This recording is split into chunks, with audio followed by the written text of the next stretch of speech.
Net का exam हो गया, रिजल्ट आ गया, पर आगे क्या? This video is completely dedicated to all those students जिनका इस बार नेट नहीं निकल पाया एंड उनको थोड़ी सी गाइडेंस की जरूरत है जिससे उनकी हेल्प हो आने वाले 2 महीनों में जो उनका एग्जाम है वो क्लियर हो पाए। कभी भी ऐसा नहीं हुआ है कि नेट के एक एग्जाम के कुछ 2 से 2.5 months के बाद ही आपका एग्जाम हो, पर this particular time this is happening and this is the time that we have to crack it.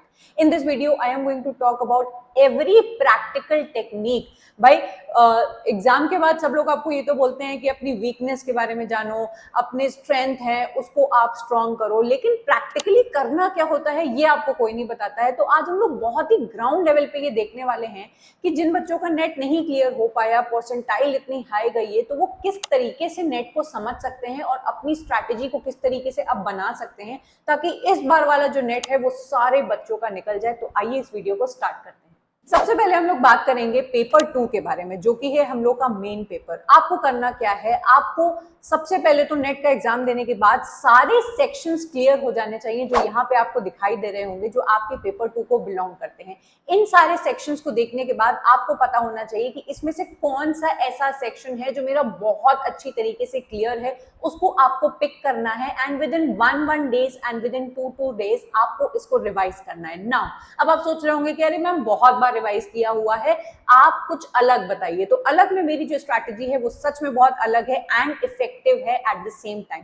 आपका सपोज लैंग्वेज एंड पेडागोजी एक ऐसा सेक्शन है जो आपको बहुत अच्छी तरीके से आता है, उसको आप जज कैसे करेंगे बेटा कि आपको अच्छी तरीके से आता है? क्वेश्चंस लगा लगा के आपको नेट के क्वेश्चंस उठाने हैं, आपको सेट के क्वेश्चंस उठाने हैं, आपको गेट एग्जाम के क्वेश्चंस उठाने हैं। ये तीनों जो आपके एग्जाम्स होते हैं वो अलग अलग आपके एग्जाम्स हैं, लेकिन इनका जो पैटर्न है वो ओवरऑल एक जैसा है, बस डिफिकल्टी लेवल तीनों का अलग अलग होता है। अगर आप लैंग्वेज एंड पेडागोजी आपकी अच्छी है, आपको फील होता है कि मैं इस पर्टिकुलर एरिया में बहुत स्ट्रांग हूँ, उससे रिलेटेड इन तीनों एग्जाम्स में आए हुए जितने भी बेटा आपके क्वेश्चंस हैं आपको निकाल निकाल के छांट छांट के लगाने हैं। ऐसा करने से आप सोच रहे होंगे कि क्या होगा, आपको उस पर्टिकुलर सब्जेक्ट या उस पर्टिकुलर एरिया से रिलेटेड सारे क्वेश्चंस जब आप लगा लेंगे, यू विल फील कॉन्फिडेंट कि हाँ अब मुझे इससे भी कैसे भी तरीके का क्वेश्चन जब बन के आएगा तो मैं उसको बहुत अच्छी तरीके से क्लियर कर लूंगा एंड आपको उस पर्टिकुलर सेक्शन से बार बार रिवाइज करने की जरूरत नहीं पड़ेगी and you will become dead sure.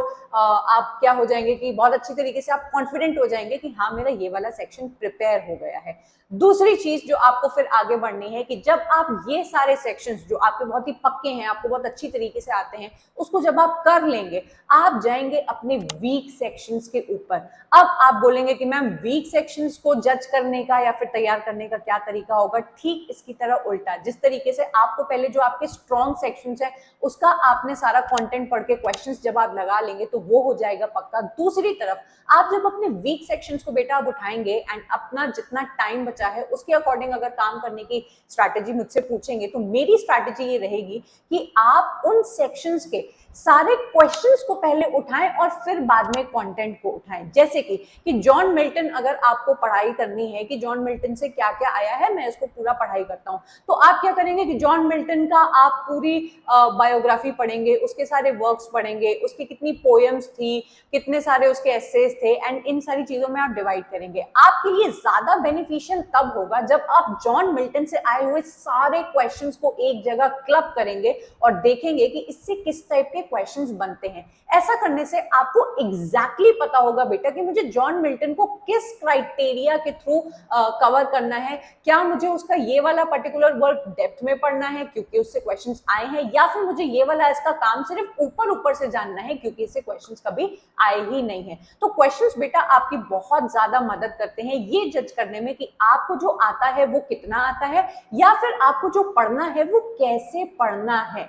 अब सबसे बड़ा सवाल आपके दिमाग में आ रहा होगा कि अरे मैम इतने सारे क्वेश्चंस हैं, इतने सारे पेपर हैं, उनमें से एक एक निकाल के मैं छांटूं तो इसमें तो बड़ा टाइम लग जाएगा। बिल्कुल आपको टाइम लगाना चाहिए। अगर आप इस बार की परसेंटाइल को देखेंगे तो आप सबको पता है कि इस बार की परसेंटाइल बहुत ज्यादा हाई गई है। इसका साफ साफ बेटा ये मतलब निकलता है कि अब बच्चे बहुत ज्यादा स्मार्ट हो गए हैं, बहुत एफर्ट्स पुट इन कर रहे हैं एंड बहुत हाई परसेंटेज आपकी जा रही है।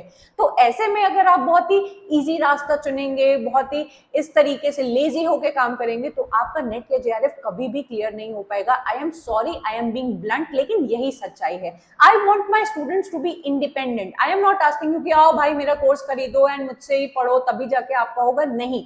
जो strategy I am telling you वो हर बच्चे को मदद करेगा कि मुझे इस तरीके से पढ़ाई करनी है, इररिस्पेक्टिव ऑफ एनी टीचर और any person who is selling you his particular courses और एनीथिंग। आपको गाइडेंस लेनी है, आपको नोट्स लेनी है, बेशक आपको लेनी चाहिए, लेकिन अपना दिमाग और अपने एफर्ट्स को बहुत ज्यादा आपको क्या रखना है, हाई स्टेटस में रखना है। ठीक है, तो ये बात हो गई हमारे पेपर 2 की कि किस तरीके से आपको डिमार्केशन करना है, क्वेश्चंस की हेल्प करते हुए आपको किस तरीके से इसको तैयार करना है। अब हम लोग आते हैं पेपर 1 पे।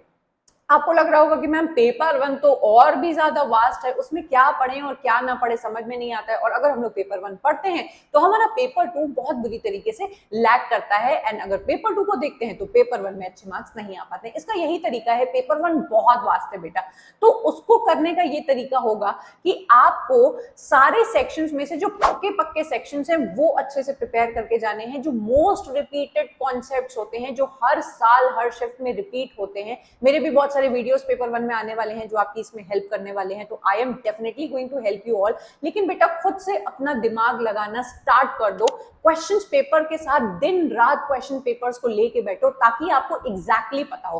आपको जो सिलेबस मिलेगा ना बेटा वो बहुत ही ओवरऑल ऊपर से आपका सिलेबस होता है, लेकिन ये आपकी मेहनत है। उन सारे पेपर 1 एंड पेपर 2 को सब सेक्शंस में डिवाइड करो और देखो कि इससे क्वेश्चंस आ रहा है कि नहीं। और अगर आपको कोई प्रॉब्लम है तो मेरा Telegram group always open for you people, आप पूछ सकते हैं। किसी भी तरीके की आपको गाइडेंस चाहिए होती है तो आपका मैसेज आ जाता है एंड विद इन 24 आवर्स या फिर उसमें एक वीडियो बन जाती है या फिर आपको मेरे वॉइस नोट्स मिल जाते हैं। So I am always there to help you out. ये आपकी स्ट्रैटेजी एंड टेक्निक रहेगी। एंड आपको एक और चीज बतानी थी कि इंटरनेट पे बेटा बहुत सारा कंटेंट अब अवेलेबल हो गया है। अगर पढ़ाई की इच्छा है आपकी तो आप बिना कोई कोर्स लिए भी पढ़ाई कर सकते हो। लेकिन आई डू अग्री कि बच्चों को चाहिए होता है कि नहीं मुझे एक कंसोलिडेटेड एक बहुत अच्छा सा मिल जाए मुझे कोर्स और मैं कर लूं।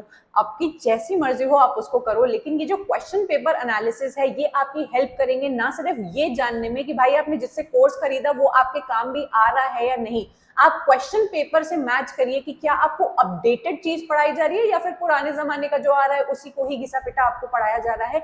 ये आपको जज करना होगा। कोर्स बेचने वाला कभी भी आपको सामने से ये नहीं बोलेगा कि भाई मेरे कोर्स में अपडेटेड सिलेबस नहीं है। तो इन सारी चीजों को बेटा आप लोग को ध्यान में रखना है और अपनी तैयारी को डे 1 से बहुत अच्छी तरीके से आपको स्टार्ट कर देना है। इस वीडियो को देखने के बाद अगर आपके मन में कोई भी क्वेश्चन आ रहा हो तो you can comment down freely, I will make a separate video on that, या फिर हम लोग टेलीग्राम पे भी कनेक्ट कर सकते हैं। एंड अगर आपको और किसी टॉपिक से रिलेटेड कोई प्रॉब्लम आ रही हो बिना बेझिझक आके कमेंट करो और उस पे आपकी एक छोटी वीडियो बन जाएगी, शॉर्ट्स बन जाएगी, या फिर जैसा भी वो टॉपिक डिमांड करता होगा। So up till then bye and take care. अगर आपको ये वीडियो अच्छा लगा हो तो अपना वैल्यूएबल फीडबैक जरूर से देके जाना। मेरा टेलीग्राम ग्रुप जरूर से ज्वाइन कर लेना ताकि हम लोग बहुत अच्छी तरीके से इंटरैक्ट करें और हम लोग का जो इंटरैक्शन है वो एक बहुत अच्छे रिच डिस्कशन में कन्वर्ट हो पाए। So up till then bye and take care, meet you up next in yet another video.